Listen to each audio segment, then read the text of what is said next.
क्या शुरू हो चुका है तीसरा विश्व युद्ध? रूसी मीडिया ने क्यों किया तीसरे विश्व युद्ध का जिक्र? क्या रूस के खिलाफ खुलकर सामने आ चुका है नाटो?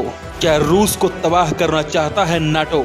पिछले 52 दिनों से यूक्रेन युद्ध की आग में जल रहा है। शहर के शहर जल रहे हैं। कई शहर तो ऐसे हैं जो खंडहर में तब्दील हो चुके हैं। रूस यूक्रेन युद्ध ने एक खूबसूरत देश को इस तरह से तबाह किया है जिससे उबरने में उसे कई दशक लग जाएंगे।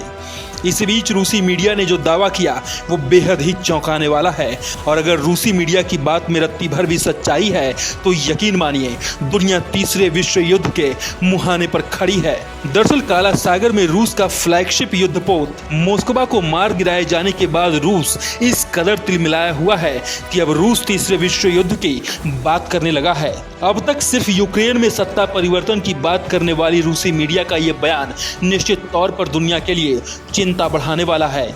लेकिन सवाल उठता है कि आखिर रूस क्यों अचानक तीसरे विश्व युद्ध की बात करने लगा है। गौरतलब है कि यूक्रेन पर हमले के समय रूस को भी उम्मीद नहीं थी कि यूक्रेन इतने लंबे समय तक उसका सामना कर पाएगा, लेकिन जिस तरह से यूक्रेनी सेना ने रूसी सेना का सामना किया है और जिस बहादुरी से यूक्रेनी राष्ट्रपति ने न झुकते हुए अपनी सेना का मनोबल बढ़ाया है, निश्चित तौर पर वो रूसी राष्ट्रपति व्लादिमीर पुतिन के लिए एक बड़ा मनोवैज्ञानिक दबाव है। कुछ दिनों में युद्ध को खत्म करने की सोच रखने वाले पुतिन को उम्मीद भी नहीं थी कि यूक्रेन इस तरह से डटकर उसका मुकाबला करेगा।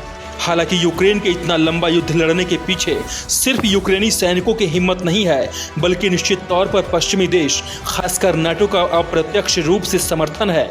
बल्कि पिछले दिनों जिस तरह से युद्ध के बीच ब्रिटेन के राष्ट्रपति ने कीव का दौरा किया, उसके 2 दिन के बाद ही 3 और पश्चिमी देशों के प्रमुख ने यूक्रेन का दौरा किया। उससे साफ है कि पश्चिमी देश भले ही खुलकर युद्ध के मैदान में नहीं उतरे हैं, लेकिन अप्रत्यक्ष रूप से वो खुलकर यूक्रेन का समर्थन कर रहे हैं।